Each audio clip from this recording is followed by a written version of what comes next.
Hello, everyone. I'm Felicia Shakiba, and you're listening to the CPO Playbook Podcast. Join me and my guests as we feature insightful conversations with HR leaders, people scientists, and executives from diverse industries and functions, offering valuable perspectives on the future of work. Discover a unique outlook on navigating the complexities of the modern-day working world, exploring innovative strategies in talent management and corporate culture from the Chief People Officer's perspective. Tune in to stay ahead of the game when it comes to all things people-related.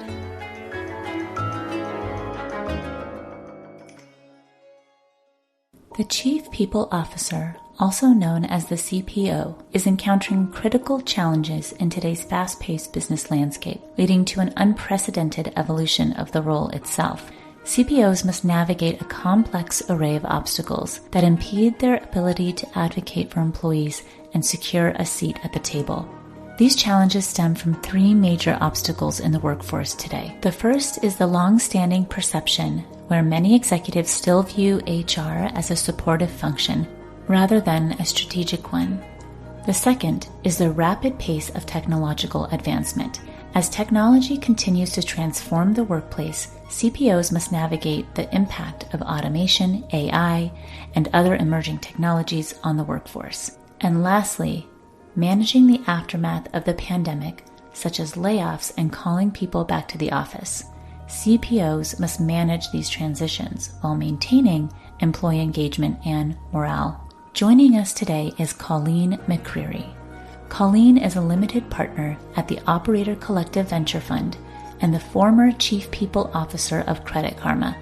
Colleen is also known for her advisory services for the HBO hit Silicon Valley and her courageous comments on social media. Colleen, thank you so much for being here. Welcome. Colleen, how have you seen the role of the Chief People Officer, otherwise known as the CPO, evolve over the past decade? It's been interesting the last 15 years in particular. Google really, I think, deserves a lot of credit for raising the bar for the people experience as a whole and for really changing the game around how companies were valuing employees, not just around compensation, but this idea that the employee experience mattered. And they are technically known as having sort of the first person title, Chief People Officer. The cost of that talent has risen and the impact that those people have been making on companies. There has been a real shift in who is going to help us really build a strategy that will allow us to take, in many cases, our number one expense and create the programs and systems and the tools that are going to make those people more successful, which then make the business successful. And moving it away from this idea of rules and process and command and control, and really seeing this person as not just the internal spokesperson in a number of cases, but also an external spokesperson on who the company is, what their brand is, and what they are standing up for in the world in many cases, and ultimately what this business can become. It's really exploded in the last 10 years, both responsibility, but also the credibility of the person sitting in the seat. So the role transformed from an administrative role to a more strategic position. Can you share why sitting at the table is crucial for a CPO? Why not have another executive, such as the COO or CFO, manage or speak on behalf of HR? Well, I think for a long time that was the expectation because they are, quote unquote, building the processes or functions around this cost item. You know, if your people are just a line item on a budget, it reported into a CFO. And that was functionally where it went. And it was the expected that, the CFOs had these conversations with the CEO and could really be responsible about people from a budgetary perspective. And I think the other place for a while we started to see HR reporting was under the chief legal officer or the general counsel, because it was all about managing risk and that people were inherently a risk to the business. So you saw that. And then I think the third path was under sort of a president or a COO, because it was, you're supporting the business, so you should report into that business leader and let them be responsible. And I think when you do those things, you're not elevating one side, which is the voice of the employee and having somebody sort of represent what is the employee perspective?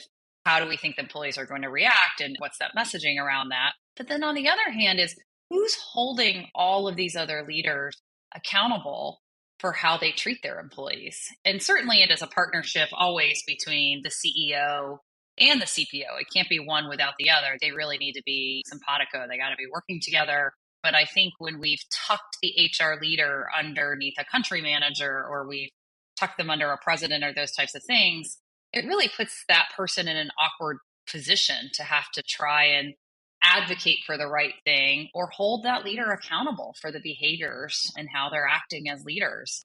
It's a way better scenario to have that person be a peer. And when you have a challenge or when you are at odds, that you can handle that directly as leaders together, just optically for your employee population. I think if you're a company that has said employees are our most valuable resource, or the employees are the most important thing, or we care about our employees more than anything else, if you don't have somebody who is thinking about your employees all of the time, reporting into your CEO, I don't think any of those statements can really be true. Now you're even starting to see the CPO report to the board of directors, just like the CEO, because there are companies that are saying, I really want to hold not just the whole management team accountable, but I think it's going to be better if the CPO reports to us, because we can also hold the CEO even more accountable. I don't necessarily know if that's always going to be the best case scenario. The CEOs I've worked with, and I think there's a selection bias, obviously, for the kind of person I am and who I choose to work with. But almost all 5 of them that I've worked for over the years would say that they saw me just as their peer, or sometimes referred to me as their manager, which I always thought was kind of funny. But I did feel like I had both their ear, but also their trust and support to partner with me to do the right thing. And I think that's up to the individual who's accepting the role. If you accept the role knowing that it's reporting into the CFO or another business leader, I think that you are accepting that your voice might not be heard in all of the ways that it needs to be. That's incredibly interesting. It seems logical for the CPO to report into the board, given the ethical responsibilities that are naturally baked into it. How might that particular reporting structure impact the business? The amount of responsibility and risk, frankly, that the chief people officer carries certainly drives how the board is going to show up, what decisions they can make, and how well informed they are. And it probably has to do some with how strong the leader or the CEO themselves are, how they are as an operator, how they are in terms of their willingness to make hard decisions, and potentially what the business is. I think that it can go in either direction depending on who the individuals are and the comfort of the board. Compensation is a perfect place where I've always worked directly with the head of the compensation committee. And so I always had a voice and a partner on the board. And oftentimes, whoever that board member was would ask me, how is the CEO doing? What is actually going on? And your trust with that person and your comfort in your ability, if you're reporting into the CEO, to really be honest and feel like there's no repercussions for potentially having those conversations, might be the same indicator as to whether or not you should be reporting to the CEO or to somebody on the board. So I think you could use that as sort of a litmus test, frankly. I really want to be able to feel good about the decisions that are being made that directly impact your employees. Equity pools, bonus programs, sometimes they get down into the nitty-gritty of benefits, overall compensation, and how employees are going to be paid. And what I can actually do or cannot do is often dictated by what the board is deciding. So to some extent, maybe my performance should also be connected to how those board members see me operating.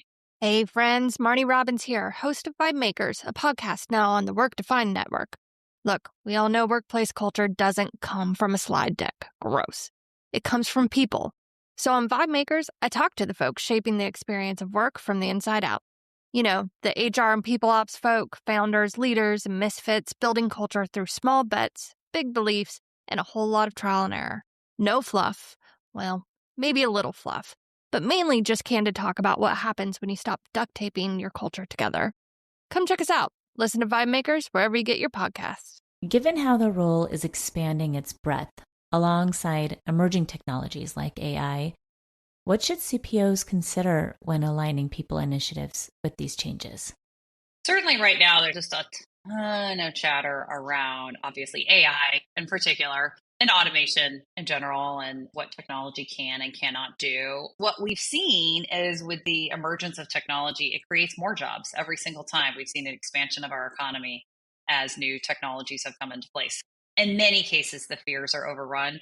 With HR and AI in particular, there was a really fun tweet a couple of weeks ago that somebody was saying, like, oh, this is going to take away 80% of all of HR jobs are going to go away because of AI. And I was laughing out loud. And then I responded to the tweet and said, I would love if AI could come in and automate all of these tactical things, regulatory paperwork, connecting systems that don't talk to each other, all of the things that I hate that are not strategic and yet are fundamental to obviously being able to function as a business and take care of your employees. That'd be great. It'd be amazing. Please take care of all of that 80%. But the reality at the end of the day is I feel like HR should feel comfortable with a lot of job security if you are in that strategic work that involves truly people and how they operate and function. Because as we know,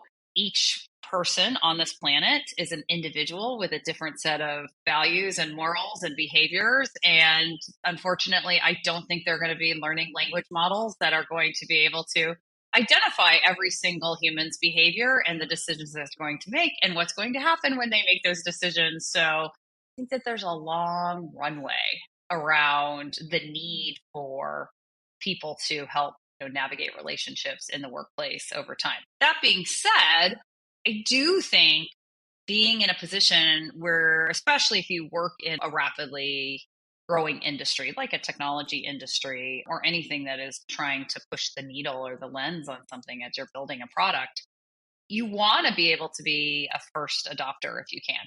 I love that. I mean, anytime there's a new technology out there that's going to make it easier for employees, make it better for managers, make it a more seamless experience so that you can focus actually on the work and the things that you love to do and that our people are here for, bring it on. But then I think you also have to bring your workforce along with you. And there's a lot of chatter right now about retraining or rebuilding skills and those kinds of things.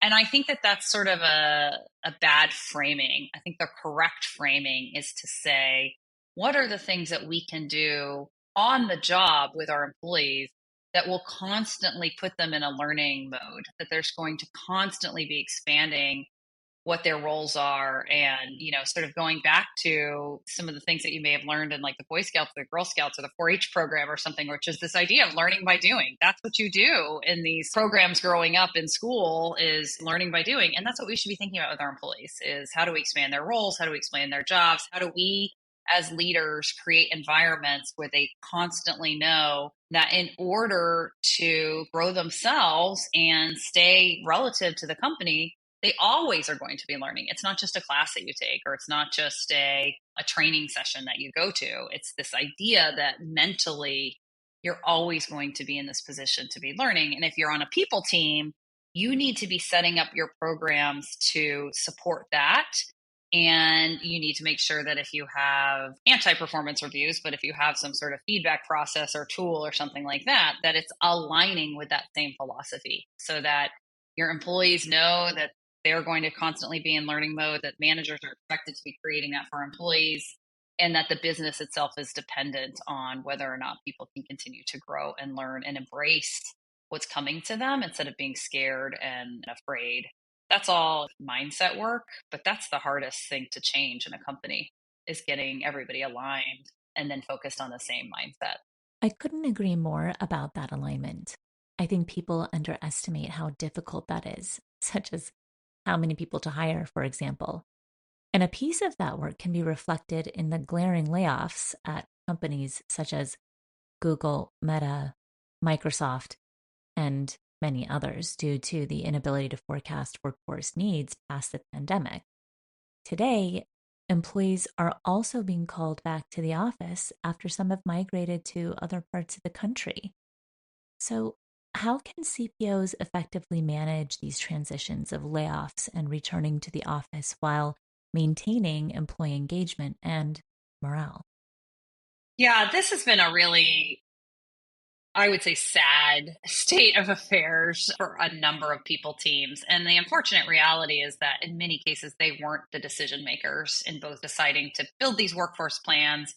And they're also not the decision makers in many cases to then have to implement some of the business changes that are happening. And then I think the same thing is that many of the people leaders are being expected to react to the whims of the wind and wherever it's blowing in terms of how some of these CEOs and leaders are changing their minds and what to do. So I think number one, if you are a people leader, you have a responsibility to have a voice in how your workforce expands. And then if the unfortunate reality sets in that you have to cut back, I think you need to think about how that is done and what that means and what are sort of the lingering impacts. And I feel very strongly that workforce planning is a skill that should be practiced year round. I say it's like diet and exercise. 90% of the time, you should eat right, eat the right things, fruits and vegetables. Don't eat a lot of fried food or fast food. And then also you need to work out on a regular basis. And you need to do the same thing with your workforce, is just be really dedicated and consistent about practicing good behaviors and not just letting people hire because they say they want to hire, or do you always need to backfill every single job? And if you're in a time of ambiguity,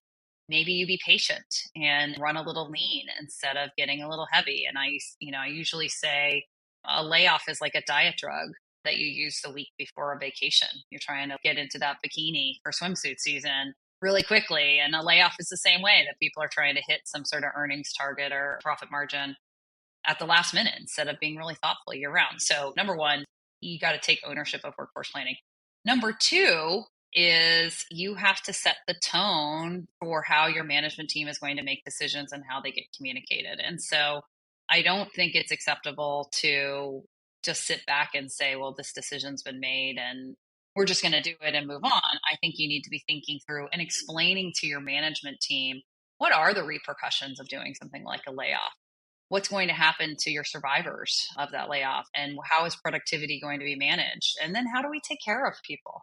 I think one of the things that's really been frustrating as I've watched a lot of these layoffs is, Twitter in particular treated their employees so horribly through some of these layoffs in the last year that some of these other companies just said, well, as long as we're not that bad, it's okay for us to lay people off via email or in a giant Teams call. And all of that goodwill that they've just built with those employees, whether they'd been there for 3 months or 30 years, it's gone. And I like to consider myself the old HR lady in the tech space at this point. I've been around for a long time, and it's going to come back around that these companies are going to have to hire again, and people are going to remember. They're going to remember how they were treated or their friends were treated. And I just don't think there's any good excuse to not treat people well and with dignity in a one-on-one conversation in some of these layoffs. So, I do think it's the people leader role to be educating the rest of the management team on what are good practices and how they could be operated on. And then I think the third thing, which really hits on some of the pulling the rug out from under people who were told you can be remote, you can work remotely forever, and you don't have to come back into the office or whatever the deal was.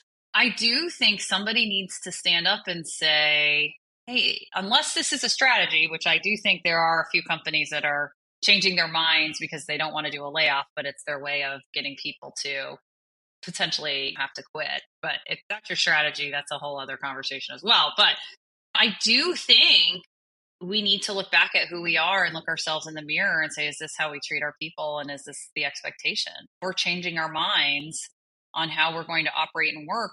I think you need to give people some time and space to look at their lives and figure out what that time frame is. I don't think that you can just say, like, in 2 months, I need to see you back in the office 3 days a week. And by the way, your office is, remember, 3,000 miles away from where you moved.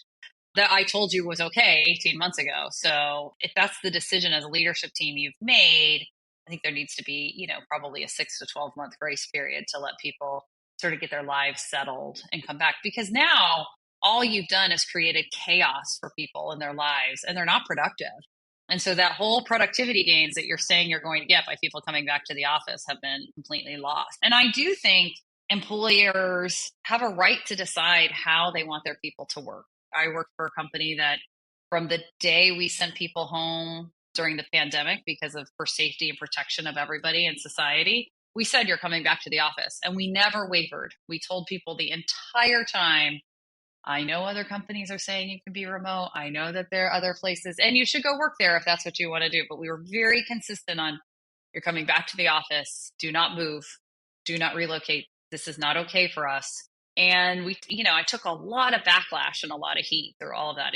I was very unpopular as the messenger. It wasn't just me who decided that. It was a management team lesson, but I was really the messenger of that. But boy, I feel really good that we were so consistent because we were doing what we always said we would do, which is we're going to prioritize making sure that our employees feel like they are clear on their expectations, that we're transparent about the decisions that we've made, and then we're consistent about the message that we've given them. And I really think it's just a complete waste of time and disruption and productivity to change the game on people with really no notice or sort of big life planning that you can allow them to do. I just think it's so counterintuitive to the reasons why people are saying, well, it's better if we're in the office. What I would love to see just in general is people get away from these very polarized remote forever or all in the office. I think that there is a range of options that we could be living under, just like I think in general across politics and a number of other spaces where there are no two sides to everything. There's so many shades of gray. We just need to be clear about, what is the lane that we're operating in and why, and let people have choices. And how I want to work today might not be how I want to work in 5 years from now. And it would be so great if companies could just, decide this is how we operate and then stick to something for a while instead of just, this is what's popular, this is what's easiest, or this is what I'm feeling today when I woke up and didn't have my coffee. I don't know. I don't know how these CEOs end up in this space where they just flip a switch and say, no, that remote thing I don't believe in it anymore. Today, it's all in the office. It just feels like that's what happened. Who knows? But I think people leaders, you have to have the courage and the backbone, and it is your responsibility and obligation to represent what these behaviors will look like in your organization and how they will take place, and to make sure that the rest of the leadership team knows, like, this is what you're going to have to face. Here's the backlash or potential negative consequences of some of these decisions. Colleen, we've talked a little bit about speaking truth to power and having the ability to help leaders in the business make good decisions by having the courage to disagree with them, or at least playing devil's advocate of a specific decision they've fallen in love with. How do you navigate that without risking your own career? Inherently, one of the competencies that people need to embrace if they are going to be successful in the sort of chief people officer, head of HR, is courage. I mean, you really have to, I think you have to embrace courage and conviction in a number of ways. And I think it's helpful too, if you have some values or philosophies that you've agreed upon as a leadership team in terms of how you're going to operate, and you lean on those values or philosophies to help you make those decisions and communicate them. And then you use data, which I think is another super helpful tenet. If I look back at some of the things that we've spoken about, around workforce planning in particular, I didn't just start advocating to slow down hiring as things were getting bad or if things didn't look good. I was trying to advocate for those behaviors every single day in the processes that we were building, raising the question of, are we operating at a highest level of efficiency? Can we onboard more than X% of people? Are we onboarding people appropriately? So bringing up this idea that we need to be thoughtful about our employees every step of the journey, not just when things go bad or things are hard. I think you have to have that voice throughout the process to build the credibility and be right, I think, a good percentage of the time when you're advocating for things, so that when things do get really hard and the knee-jerk reaction is we have to do a layoff, that you've earned some credibility to say, let's time out and pause for a minute and let's talk about these things and let's talk about the repercussions and what we're trying to solve for. I really push my HR teams when they're working with managers to really always try and step back and answer that question. Like, what's the problem we're trying to solve? Because a lot of times when you hear something crazy, like a manager who says, I only want to hire people who went to XYZ school, or you hear oh my God, my star person is quitting, we should double promote them and give them some sort of crazy amount of money, all behaviors that we know are dysfunctional and create all sorts of problems. But what's happening is that leader, they have a problem that they're trying to solve. And so if you take people to step out of the reaction to the solution and say, okay, let's step back, 2 steps back. What problem are we trying to solve here? And what is the best outcome we're trying to get to? And if you can get people into that, I think you're going to get more shots on goal, so to speak. You're going to get more chances to sort of raise ideas, and you're going to have a more open audience to hearing counter ideas or pushing back. I think you have to always be willing to walk away. And that's why I think courage is such an important characteristic. And what do you predict are the future changes to the CPO role? It's going to continue to be a strategic partner. I think that role is going to get bigger and bigger. I think you're going to see more CPOs become COOs. I think you're going to see a continued rotation of people who didn't come up through HR and the people space moving into CPO roles. And I think you're going to see more CPOs taking other business roles. Harvard Business Review a couple of years ago did a really great piece on how CPOs actually would make the best CEOs, which I inherently agree with, of course, selfishly. I think you're going to see some of that. And then I think the other changes are I think you're going to see some other functions continue to sort of morph into the CPO role. My last CPO role at Credit Karma, I didn't just run people. I also ran all of internal and external comms. I ran social media for the company. I was serving as a chief of staff to the CEO and the management team.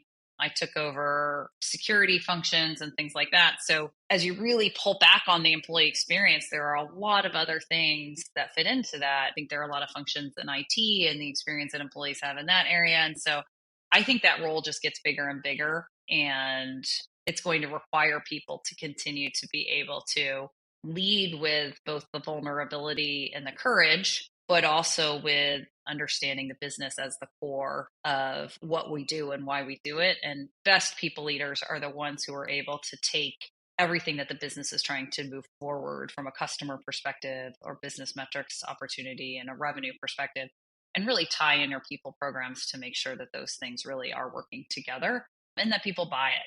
At the end of the day, a lot of being a people leader is about great storytelling and great branding, and making sure that the rest of the leadership team is doing that together.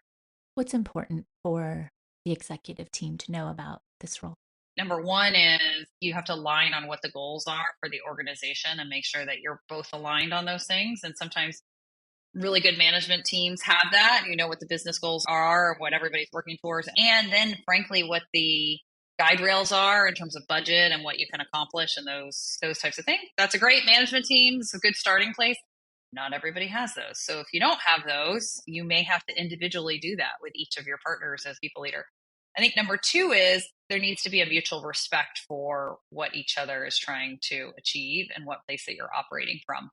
And what I mean by that is I've had many a leader who think I'm just like an order taker. And so you have to restart all over again and say like, okay, that's not my function. That's not my job. I had one executive at a prior company who tried to come in and tell me that I need to be doing a bunch of things that I thought were my CEO's jobs. And I was like, I don't know where you learned that or what you got that, but that's not my job.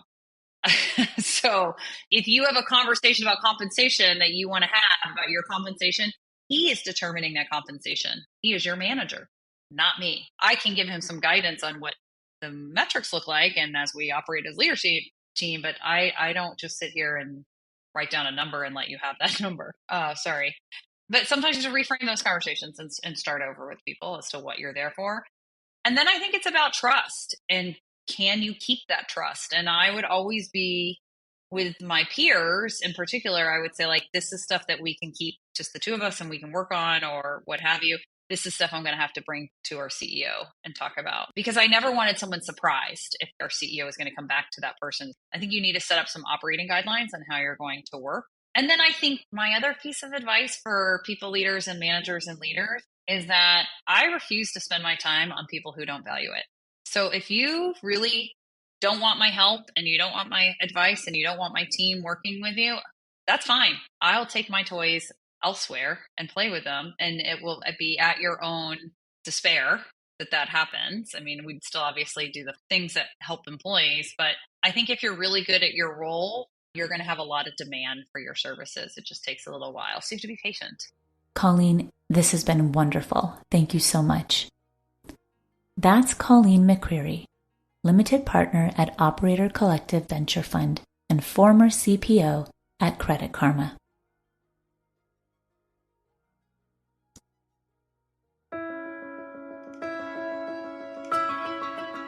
If you like today's podcast, we have more podcasts on innovative HR strategies, talent management, organizational culture, and more, and how to navigate the complexities of modern-day HR. Find them at cpoplaybook.com/podcasts or search CPO Playbook on Apple Podcasts, Spotify, or wherever you listen. Thanks for listening to the CPO Playbook podcast. We'll be back with a new episode next time. I'm Felicia Shakiba. If you love CPO Playbook, the best thing you can do to support us is become a subscriber. You can do that at cpoplaybook.com/podcast. That's cpoplaybook.com/podcast. If there's an episode you loved, please share it with a friend.